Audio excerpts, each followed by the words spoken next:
Sebelumnya kita sudah belajar unsur-unsur dan dasar-dasar desain grafis. Nah, untuk pertemuan sekarang, kita belajar, sebentar Bapak share screen dulu. Nah, untuk pertemuan sekarang, kita akan mempelajari tentang dan mendalami tentang prinsip-prinsip desain grafis. Nah, ada apa saja prinsip-prinsip desain grafis? Yang pertama ada unity atau kesatuan, selanjutnya ada keseimbangan, proporsi, irama, kontras, harmoni, penekanan atau empasis, kemudian ada repetisi atau pengulangan, dan yang terakhir ada ruang kosong. Yang pertama, unity atau kesatuan. Prinsip pertama ini yang memiliki arti sebagai salah satu prinsip dasar desain grafis yang sangat penting, karena apabila tidak adanya kesatuan dalam sebuah karya desain akan terlihat kacau dan tidak sedap dipandang. Prinsip dari kesatuan dalam komposisi adalah semua bagian bentuk harus saling memiliki keterkaitan. Jadi semisal dari font atau teks, kemudian ada ilustrasi atau foto, jadi semua itu membangun suatu kesatuan gitu. Jadi enak dipandang si desainnya. Selanjutnya ada keseimbangan. Nah, keseimbangan secara visual diartikan sebagai suatu kondisi yang sama, baik itu secara horizontal atau maupun secara vertikal. Unsur keseimbangan dalam desain meliputi bentuk, tekstur, nilai, ukuran, dan warna. Keseimbangan dalam sebuah desain dibuat agar orang dapat nyaman melihatnya. Nah, di sini keseimbangan terbagi menjadi dua macam, yaitu keseimbangan simetris dan keseimbangan asimetris. Di sini ada yang tahu apa itu keseimbangan simetris dan keseimbangan asimetris? Ada yang ingin menjawab?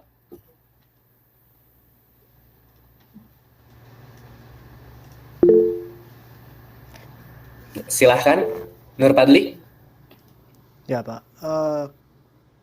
dua-duanya langsung atau satu saja? Boleh dua-duanya langsung atau boleh satu saja boleh. Oke, langsung dua-duanya aja Pak. Kalau keseimbangan simetris itu adalah susunan elemen yang meratakan sisi pusat atas ke bawah atau dari kiri ke kanan, horizontal sama vertikal gitu Pak. Kemudian keseimbangan asimetris ini adalah pengaturan berbeda dengan berat yang sama dan komposisinya pada setiap sisi halaman. Keseimbangan asimetris biasanya digunakan untuk desain kontemporer atau desain modern. Mungkin seperti itu Pak. Sip, jawabannya mantap, Muhammad Nur Padli. Nanti dapat nilai plus dari Bapak, mantap. Kemudian adakah yang lainnya, adakah yang ingin menambahkan atau cukup saja?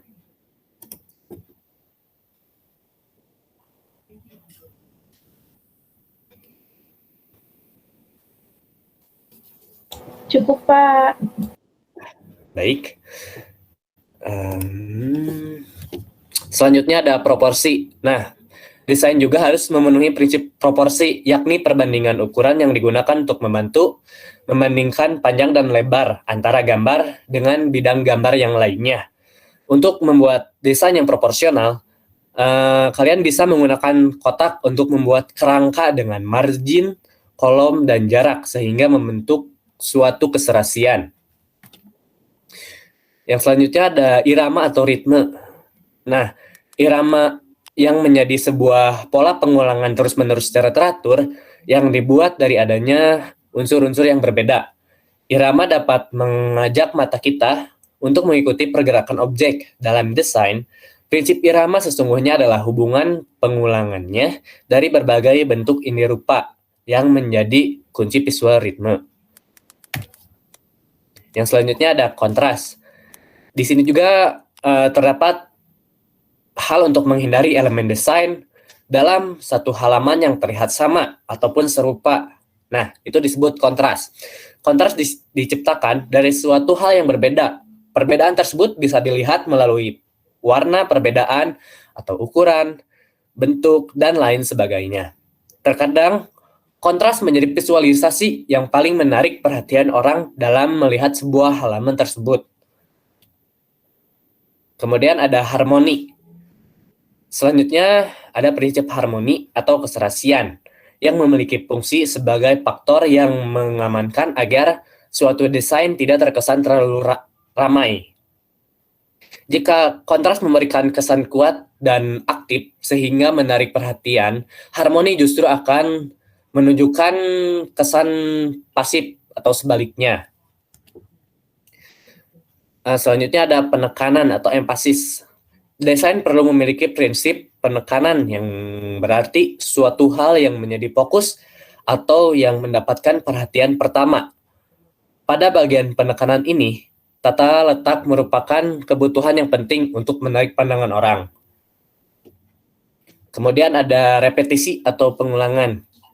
Nah, prinsip ini menekankan pada elemen di dalam desain. Cara ini terbilang efektif, termasuk untuk memperkuat pesan yang ingin disampaikan lewat sebuah elemen dalam desain. Kemudian ada ruang kosong. Dimaksudkan agar karya tidak terlalu padat atau padat ya, dalam penempatannya pada sebuah bidang dan menjadikan objek yang dominan, karena semua orang sepakat bahwa desain yang terkesan sibuk atau ya misalkan dalam satu halaman A4 gitu, terlihat penuh, itu sangat tidak menarik untuk dilihat. Semisal dalam kertas A4 itu penuh dengan teks, sebenarnya itu bisa dibilang mungkin esai ya, bukan desain atau poster lah. Nah, ruang kosong penting dalam desain dan sering digunakan untuk berbagai tujuan. Misalnya, untuk memberikan fokus utama kepada audiens terhadap suatu elemen dalam desain, dan untuk menjelaskan pembacaan sekaligus memberikan kesan profesional serta sederhana. Kesatuan merupakan salah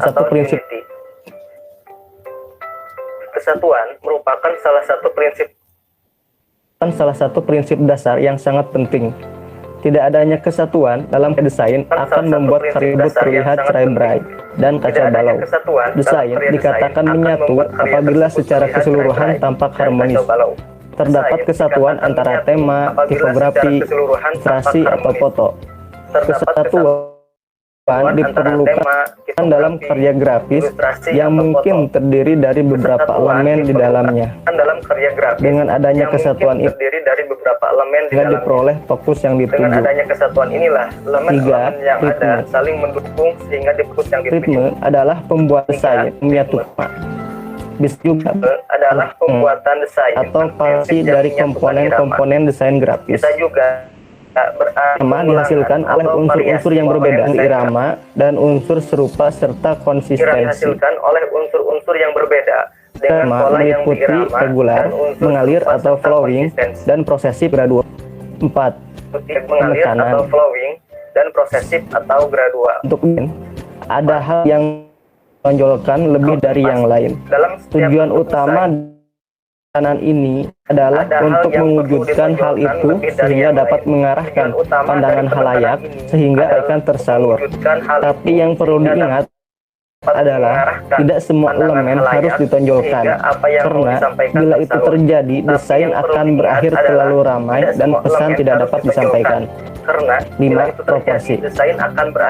Proporsi merupakan hubungan perbandingan antara bagian dengan bagian lain atau bagian dengan elemen keseluruhan. Dapat diartikan pula sebagai perubahan ukuran atau size tanpa perubahan ukuran panjang, lebar, atau tinggi. Sehingga gambar dengan perubahan proporsi sering terlihat distorsi. 6. Kontras. Kontras disebut sebagai jembatan penghubung antara elemen di setiap desain. Secara sederhananya begini, background dan warna dari desainmu mesti berbeda agar desain bisa melahirkan sebuah harmoni. Kontras merupakan perbandingan dua hal yang sangat berbeda menghasilkan kontras. Misalnya, hitam dan putih adalah kontras terbesar. Kontras membantu menciptakan minat pada karya. Bila desainer menginginkan sesuatu untuk lebih nampak jelas, dia menggunakan kontras. 7. Pengulangan atau repetition. Prinsip desain grafis ini menekankan pada repetisi terhadap elemen di dalam desain. Cara ini terbilang efektif, termasuk dalam memperkuat pesan yang ingin disampaikan lewat sebuah elemen dalam desain. 8. Pergerakan atau movement. Prinsip ini membuat setiap elemen desain tampak seperti bergerak. Bukan berarti gambarnya bergerak, tapi dia harus bisa, karena semua orang sepakat bahwa desain yang terkesan sibuk atau penuh sangat tidak menarik untuk dilihat. Ruang kosong penting dalam desain dan sering digunakan untuk berbagai tujuan. Misalnya, untuk memberikan fokus utama pada audiens terhadap suatu elemen dalam desain, dan untuk kejelasan pembacaan, sekaligus memberikan kesan profesional serta sederhana. Simak tadi penjelasan dari Bapak, kemudian barusan menyimak lagi nih video pembelajarannya. Nah, sekarang Bapak mau bertanya nih. Sebentar. Di poster ini menerapkan prinsip desain apa saja menurut kalian? Sebelum Bapak tunjuk nih, ada yang ingin pertama kali berpendapat atau menjawab?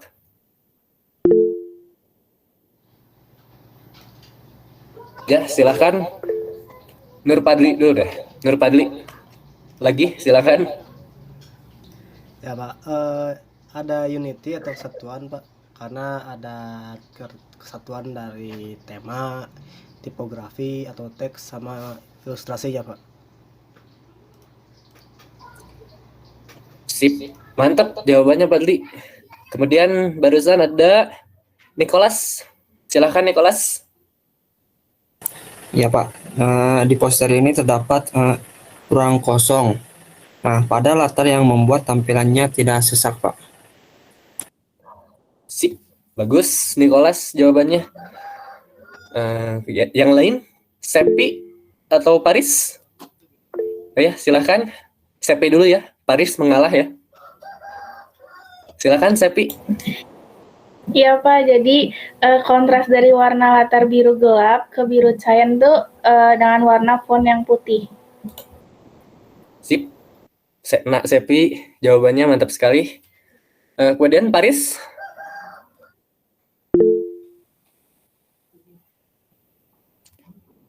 Sip. Jawaban dari kalian semua benar ya. Dimulai dari proporsi, unity, sama kontras. Ini di poster ini menerapkan semua prinsip desain. Nah, kalian menyimak semuanya dari penjelasan Bapak dan dari penjelasan video. Mantap.